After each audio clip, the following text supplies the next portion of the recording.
2016 UPI സംരംഭം ആരംഭിച്ചത് മുതൽ UPI എന്ന വാക്യം നമ്മളെ എല്ലാം പരസ്പരം ഒരു സർക്കിളിൽ ബന്ധിപ്പിച്ചിരിക്കുകയാണ്. വരും വർഷങ്ങളിൽ UPI ഇടപാടുകൾ 180 ബില്യണിൽ അധികം നേട്ടം കൈവരിക്കും എന്നാണ് പ്രതീക്ഷിക്കുന്നത്. നമ്മൾ UPI ഇടപാടുകൾ നടത്തുന്നത് നമുക്ക് വേണ്ടി മാത്രം ആണോ? അല്ല, നമ്മൾ സ്നേഹിക്കുന്നവർക്കും വിശ്വസിക്കുന്നവർക്കും വേണ്ടി. കാരണം നമ്മൾ എല്ലാവരും ബന്ധങ്ങളെ വിലമതിക്കുന്നു. അത് ചിലപ്പോൾ നമ്മുടെ സഹപ്രവർത്തകരാകാം, സുഹൃത്തുക്കളാകാം, അല്ലെങ്കിൽ നമുക്ക് പ്രിയപ്പെട്ട കുടുംബമാകാം. എന്നിട്ടും ജീവിതത്തിലെ തിരക്കിനിടയിൽ അവർക്കൊപ്പം എല്ലാ സമയവും ഉണ്ടായിരിക്കുക എന്നത് ബുദ്ധിമുട്ടുള്ള കാര്യമാണ്. ഇതാ അവതരിപ്പിക്കുന്നു UPI സർക്കിൾ, എല്ലാവർക്കും നിഷ്പ്രയാസം ഉപയോഗിക്കാൻ പറ്റുന്നത്.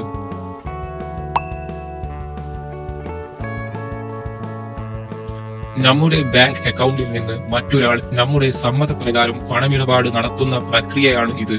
നമുക്ക് ഡീറ്റെയിൽഡ് ആയിട്ട് നോക്കാം. ഈ പ്രക്രിയ നമുക്ക് 2 തരത്തിൽ ചെയ്യാം. എന്താണ് പാർഷ്യൽ ഡെലിഗേഷൻ, ഫുൾ ഡെലിഗേഷൻ എന്ന് നോക്കാം. ആദ്യം പ്രൈമറി അക്കൗണ്ട് ഹോൾഡർ UPI ആപ്പിൽ അവരുടെ ട്രാൻസാക്ഷൻ നടത്തേണ്ട ആളുകളുടെ സർക്കിൾ ലിസ്റ്റ് ക്രിയേറ്റ് ചെയ്യുന്നു. അതിനോടൊപ്പം ഡെലിഗേഷൻ ചൂസ് ചെയ്യാവുന്നതാണ്. പാർഷ്യൽ ഡെലിഗേഷൻ എന്നാൽ സർക്കിൾ ലിസ്റ്റിലുള്ള അംഗങ്ങൾക്ക് QR കോഡ് സ്കാൻ ചെയ്ത് പേയ്മെന്റിനായി റിക്വസ്റ്റ് ചെയ്യാം.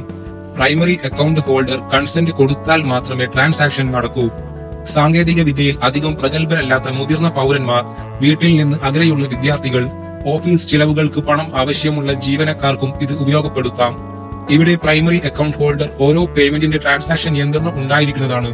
പ്രൈമറി അക്കൗണ്ട് ഹോൾഡർ അപ്രൂവ് ചെയ്താൽ മാത്രമേ ട്രാൻസാക്ഷൻ നടക്കൂ. ഫുൾ ഡെലിഗേഷൻ സർക്കിളിലെ അംഗങ്ങൾക്ക് പേയ്മെന്റ് ട്രാൻസാക്ഷൻ കൂടുതൽ സ്വതന്ത്രമാക്കി നൽകുന്നു. പ്രൈമറി അക്കൗണ്ട് ഹോൾഡർക്ക് ഒരു നിശ്ചിത എമൗണ്ട് ലിമിറ്റ് ചെയ്തു സർക്കിളിലെ അംഗങ്ങൾക്ക് സെറ്റ് ചെയ്ത് നൽകാവുന്നതാണ്. ലിമിറ്റിൽ പറയുന്ന എമൗണ്ട് വരെ അംഗങ്ങൾക്ക് ട്രാൻസാക്ഷൻ നടത്താവുന്നതാണ്.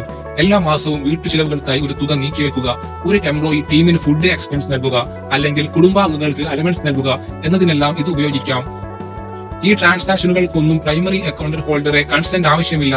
എന്നാൽ പ്രൈമറി ഹോൾഡർ സെറ്റ് ചെയ്യുന്ന ലിമിറ്റ് വരെ മാത്രം.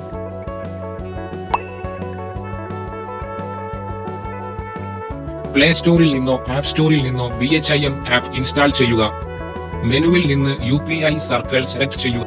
ആഡ് ഫാമിലി ഓർ ഫ്രണ്ട്സ് ടാബിൽ ക്ലിക്ക് ചെയ്യുക. ആഡ് ചെയ്യുന്ന അംഗത്തിന്റെ UPI ID എന്റർ ചെയ്യുക, അല്ലെങ്കിൽ അവരുടെ QR കോഡ് സ്കാൻ ചെയ്യുക. ശേഷം add to my UPI circle select ചെയ്യുക. അല്ലെങ്കിൽ ആഡ് ചെയ്യുന്ന അംഗത്തിന്റെ നമ്പർ കോൺടാക്ട് ലിസ്റ്റിൽ നിന്നും ആഡ് ചെയ്യാം. ഇവിടെ നിങ്ങൾക്ക് സെക്കൻഡറി യൂസറിന് നൽകുന്ന പരിമിതികൾ നിശ്ചയിക്കാം. സ്പെൻഡ് വിത്ത് ലിമിറ്റ് സെലക്ട് ചെയ്താൽ നിങ്ങളുടെ അപ്രൂവൽ ഇല്ലാതെ സെക്കൻഡറി യൂസറിന് നിങ്ങളുടെ നിശ്ചയിക്കുന്ന ലിമിറ്റ് വരെ പണമിടപാട് നടത്താം. ഇവിടെ നിങ്ങൾ സെക്കൻഡറി യൂസറിന് നൽകുന്ന എമൗണ്ടിന്റെ മന്ത്ലി സ്പെൻഡ് ലിമിറ്റും നിങ്ങൾ നൽകുന്ന പെർമിഷനിന്റെ എക്സ്പയറി ഡേറ്റും സെറ്റ് ചെയ്യാം. അവസാന സ്റ്റെപ്പായി നിങ്ങളുടെ UPI പിൻ എന്റർ ചെയ്യുക. നിങ്ങൾ അപ്രൂവ് എവറി പേയ്മെന്റ് സെലക്ട് ചെയ്യുകയാണെങ്കിൽ സെക്കൻഡറി യൂസറിന് എല്ലാ ട്രാൻസാക്ഷനും നിങ്ങളുടെ അപ്രൂവൽ ആവശ്യമാണ്. കൺഫേം ടാപ്പ് ചെയ്തു കഴിഞ്ഞാൽ സെക്കൻഡറി യൂസറിന് നിങ്ങളുടെ റിക്വസ്റ്റ് പോകുന്നതാണ്. ഇനി സെക്കൻഡറി യൂസറിന്റെ മൊബൈലിൽ എന്തെല്ലാം ചെയ്യണം എന്ന് നോക്കാം. പ്രൈമറി യൂസർ റിക്വസ്റ്റ് കൊടുത്തു കഴിഞ്ഞാൽ സെക്കൻഡറി യൂസറിന്റെ ഫോണിൽ നോട്ടിഫിക്കേഷൻ വരുന്നതാണ്. നോട്ടിഫിക്കേഷൻ ക്ലിക്ക് ചെയ്ത് BHIM ആപ്പിലേക്ക് പ്രവേശിക്കുക. ശേഷം അക്സെപ്റ്റ് ചെയ്യുക ആൻഡ് ദെൻ കൺഫേം.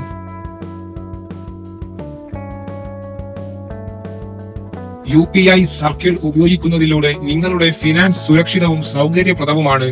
ഇപ്പോൾ തന്നെ ഡൗൺലോഡ് ചെയ്യുക. ഇതുപോലുള്ള ഇൻഫോർമേറ്റീവ് വീഡിയോകൾ ഇനിയും കാണുവാനായി ഈ ചാനൽ സബ്സ്ക്രൈബ് ചെയ്യുക. വീഡിയോ ഇഷ്ടമായാൽ ലൈക്ക് ചെയ്യുക. നിങ്ങളുടെ സംശയങ്ങളും അഭിപ്രായങ്ങളും കമന്റിലൂടെ അറിയിക്കുക. Thank you for watching techie media.